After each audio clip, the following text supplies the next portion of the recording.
तो हेलो साथियों, आज के इस वीडियो के माध्यम से एक और अपडेट, एक और नई जानकारी बताने के लिए आपके साथ जुड़ चुका हूं। मेरे प्यारे साथियों, आप बिहार स्वास्थ्य विभाग के अंतर्गत जॉब कर रहे हैं या फिर जॉब करने वाले हैं तो सभी के लिए ये वीडियो इम्पोर्टेंट होगा। क्योंकि साथियों, अगर आप लोग स्वास्थ्य विभाग के अंतर्गत जॉब कर रहे हैं या फिर आपका सिलेक्शन बिहार तकनीकी सेवा आयोग के माध्यम से होते हैं, पूरा वीडियो गौर से सुनिएगा। सभी के लिए ज़रूरी है, चाहे वो एएनएम वाले हो या फिर जीएनएम वाले, डॉक्टर, कोई भी कैंडिडेट हैं, सबके लिए ज़रूरी है। इस चीज़ को समझ लीजिए। अगर आप लोग खास करके नए हैं तो नए वालों के लिए तो सबसे ज़्यादा ज़रूरी है। देखिए, यहाँ पर मैं बात करता हूँ कि अभी के दौर में, अभी के टाइम में बीटीएससी के माध्यम से, बिहार तकनीकी सेवा आयोग के माध्यम से परमानेंट वैकेंसी निकाले जाते हैं। किसके लिए? तो स्वास्थ्य विभाग के लिए। तो दोस्तों, आप लोग परमानेंट नियुक्ति बीटीएससी के माध्यम से निकले जाते हैं और इसमें आपका सिलेक्शन हो जाता है। तो आप लोग सोचते हैं कि मेरा परमानेंट नौकरी हो गया, मैं अब परमानेंट नौकरी हो गई, मैं खुशी खुशी अब रहने लगा। मैं भी इस चीज़ को जानता हूं कि आपकी परमानेंट नियुक्ति हो चुकी है, परमानेंट नौकरी हो गया। लेकिन आपको मैं अंदर की बात बता रहा हूँ, सच्ची बात है कि दोस्तों, आखिर कब से परमानेंट आपकी नौकरी माने जाते हैं? नौकरी तो आपकी परमानेंट हो गई, जब आप ज्वाइनिंग कर लिए तब तो आपकी परमानेंट नौकरी हो गई। लेकिन आपकी परमानेंट नौकरी कब से माना जाएगा, ये चीज़ अंतर है। दोनों चीज़ अंतर है। परमानेंट नौकरी होना और परमानेंट नौकरी कब से माने जाना, ये दोनों चीज़ अंतर है। वही चीज़ मैं आपको बताऊंगा। दोस्तों, सबसे पहले हम आपको ऑफिशियल नोटिस पर लेकर चलते हैं और आपको कंप्लीट जानकारी डिटेल्स में हम आपको दिखाते हैं कि बीटीएससी के माध्यम से जो आप लोग एएनएम, जीएनएम या फिर डॉक्टर्स या फिर कोई भी पोस्ट पर परमानेंट नियुक्ति किए जाते हैं तो किस डेट से और क्या प्रोसेस होते हैं परमानेंट नियुक्ति के लिए, वो कंप्लीट जानकारी। तो चलिए ऑफिशियल नोटिस पर और डिटेल्स में देखते हैं। साथियों, हम आ चुके हैं ऑफिशियल नोटिस पर। निदेशालय स्वास्थ्य सेवाएं बिहार पटना, यहाँ से ये नोटिस निकाले गए हैं। पहले मैं आपको जानकारी बता देता हूँ, फिर इस नोटिस को एक एक चीज़ करके पढ़ के एग्जाम्पल दे करके आपको हम समझाएंगे। यहाँ पर जानकारी ये दिखा रहा हूँ कि आपने बीटीएससी से सिलेक्शन पा लिए, ठीक है। बीटीएससी जैसे कि अभी एएनएम की वैकेंसी निकाले हैं, कुछ दिन पहले जीएनएम की वैकेंसी निकाले थे, अभी ट्यूटर का फाइनल रिजल्ट हुआ, फिर ड्रेसर की वैकेंसी निकालेंगे। तो सभी कैंडिडेटों के लिए वैकेंसी निकालते हैं। तो बीटीएससी वैकेंसी निकाल देते हैं, पूरी सिलेक्शन कर लेते हैं और स्वास्थ्य विभाग को पूरा लिस्ट भेज देते हैं। स्वास्थ्य विभाग अपने जो सुविधा के अनुसार जहाँ पर जितने सीट खाली होते हैं उसके अकॉर्डिंग वहाँ पर पोस्टिंग दे देते हैं और आप लोग ड्यूटी करना शुरू कर देती हो या शुरू कर देते हैं और आपकी नौकरी उस दिन से पक्की, उस दिन से हो गया और आप लोग महीने लगने लगते हैं, मंथली लगते हैं, सैलरी उठाने लगते हैं। लेकिन दोस्तों, इतना होने के बावजूद भी आपकी नौकरी पक्की नहीं हो जाती है, आपकी नौकरी पक्की नहीं हो जाती है। अब इसके लिए क्या होता है कि दोस्तों, एक प्रोविजनल टाइम होता है, एक औपबंधिक समय होता है, ठीक है। तो वो औपबंधिक समय, एक प्रोविजनल जो प्रोविजन टाइम होता है, उस टाइम को बीत जाने के बाद आपकी नौकरी पक्की मानी जाती है। जैसे कि क्या होता है कि रेलवे समय 3 वर्षों की टाइम होता है, यानी कि आप लोग रेलवे की, मैं एक एग्जाम्पल दे रहा हूँ, अलग अलग जगहों का मैं एग्जाम्पल दूंगा, मैं अपनी नौकरी का भी एग्जाम्पल दूंगा।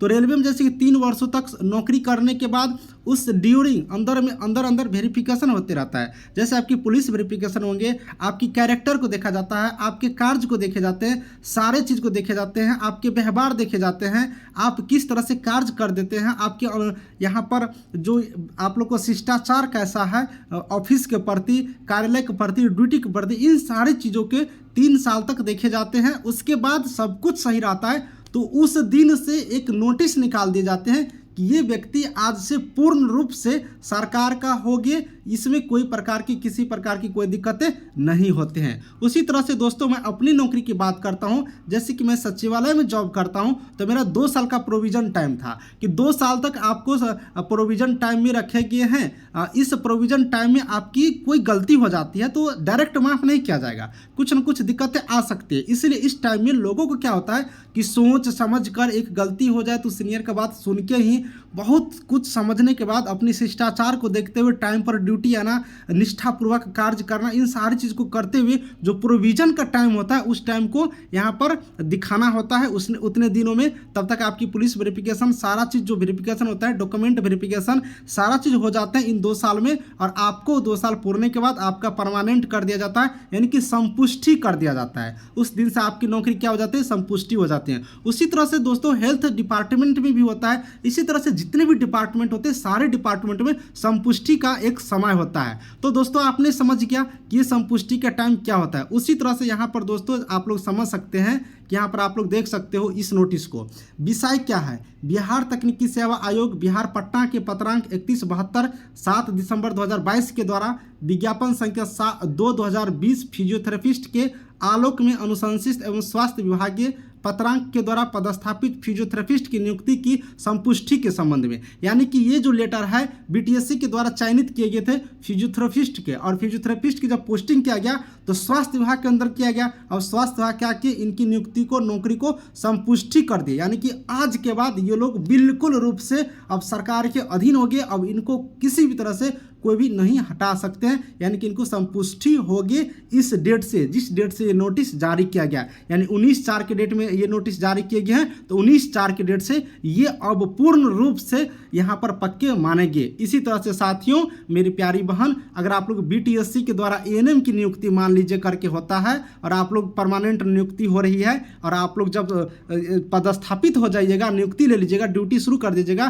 तो आपका भी फाइनल संपुष्टि का लेटर जारी किए जाएंगे। उस दिन से आपके ऊपर कोई भी किसी प्रकार से डायरेक्टली या कुछ आरोप या कुछ इस तरह से कोई नहीं लगा सकते हैं। अगर लगाते हैं तो आप उसके लिए कोर्ट का सहारा ले सकते हैं या फिर आपका जो अधिकार होते हैं उस अधिकार क्षेत्र का प्रयोग कर सकते हैं। तो दोस्तों यही है संपुष्टि, ये आप लोग समझ गए होंगे। और ये फिजियोथेरेपिस्ट के लिए जारी किए गए हैं क्योंकि फिजियोथेरेपिस्ट का ज्वाइनिंग वगैरह सारा चीज़ बीटीएससी के माध्यम से कंप्लीट होकर के स्वास्थ्य विभाग ने कर ली है। इसी तरह से सारे जॉब में होते हैं, इसलिए आप लोग को समझना जरूरी था। तो आप लोग से उम्मीद करता हूँ जो भी नए यहाँ पर नौकरी कर रहे हैं आप लोग अच्छी तरीके से करिएगा, जब तक खास करके संपुष्टि नहीं हो जाता है। वैसे तो पूरा नौकरी पीरियड में आपको अच्छी तरीके से करना होता है, लेकिन जब तक संपुष्टि लेटर नहीं मिल जाता है तब तक आप लोग को सावधानी से करना होता है। मेरा भी संपुष्टि लेटर हो चुका है क्योंकि मैं भी 2 साल से ज़्यादा जॉब कर रहा हूँ यहाँ से। तो इसी तरह से सारे लोग को संपुष्टि लेटर, परमानेंट जो नियुक्ति होते हैं, परमानेंट जो नौकरी होते हैं उन लोगों को मिलते हैं। तो आप लोग समझ गए होंगे।